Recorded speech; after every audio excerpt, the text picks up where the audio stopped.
A new twist in Canada-U.S. trade talks. The controversial tax that led Donald Trump to abruptly suspend negotiations between the two countries has been axed. Let's bring in our Parliament Hill correspondent, Glenn McGregor, joining us now from Ottawa. So, Glenn, new this afternoon, the White House advisor confirming talks will resume once again. Yeah, it looks like those talks that Donald Trump canceled on Friday because of the digital services tax that was really to come into force today. He didn't like that tax, thought it was unfair to American industries, and said that the talks were effectively off. But now, yes, it looks like they're back on because last night, Trump and Prime Minister Mark Carney had a telephone call. The result of that was at late last night, around 10:15, Carney's finance minister, François-Philippe Champagne, put out a press release saying Canada had rescinded the digital services tax. So let's talk about what that tax actually is. This is something that was enacted, a law enacted by Parliament back in 2020, intending to make big internet giants, think of Amazon, Netflix, Meta, Google, make them pay for revenues that they are bringing in from Canadians. It was going to be a 3% tax that was going to apply not on profits, but on actual revenues that these companies make while operating in Canada. The tech industry hated it, thought it was an unfair tax, but Canada and a lot of other countries said, listen, these internet giants are making an absolute fortune off people and really aren't paying any tax into the societies that the different governments are running.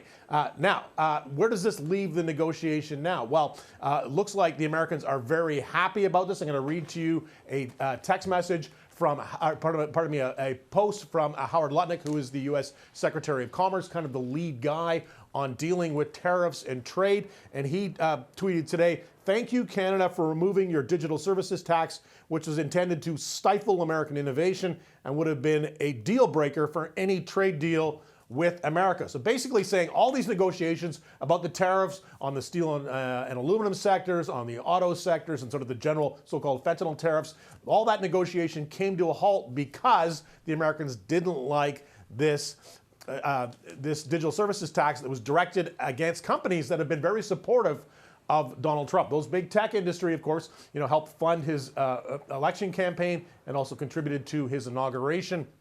So they were trying to get on side with Trump. Now Trump has gotten this tax that they really didn't like killed. Where does this leave Mark Carney, though? Remember in the election campaign, he was supposed to be the elbows up guy. He was the guy the Canadians voted for because they thought he was best positioned to stand up and take on Donald Trump in this negotiation. It became kind of a single issue election campaign. But now he is folded on what could potentially have been a leverage point. What's happening behind the scenes in this negotiation? We don't really know. The government's being very secretive about this. Is there something the Americans are giving up in exchange for us dropping our digital services tax? We don't know, but we know that they've agreed that this negotiation towards the July 21st date, which they hope to have this all wrapped up by, is back on and is progressing again. That is at least good news. But is there political damage here for Mark Carney? Quite possibly. Some of it will come from criticism, and we've already heard from the Bloc Québécois. They are not happy about this. But the real concern for the Bloc is that the DST was one thing. What about the other thing that Donald Trump has really aimed at recently, and that is Canada's supply-managed dairy system?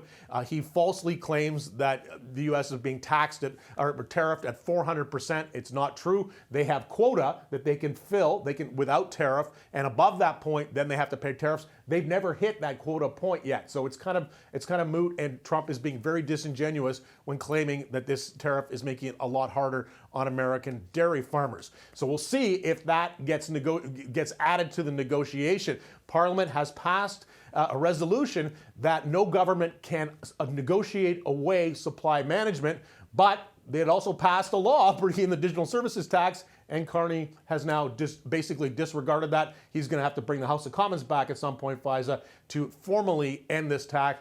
But right now, it's looking very much like a win for Donald Trump, and it looks like Mark Carney has essentially folded on what could have been a key negotiating point.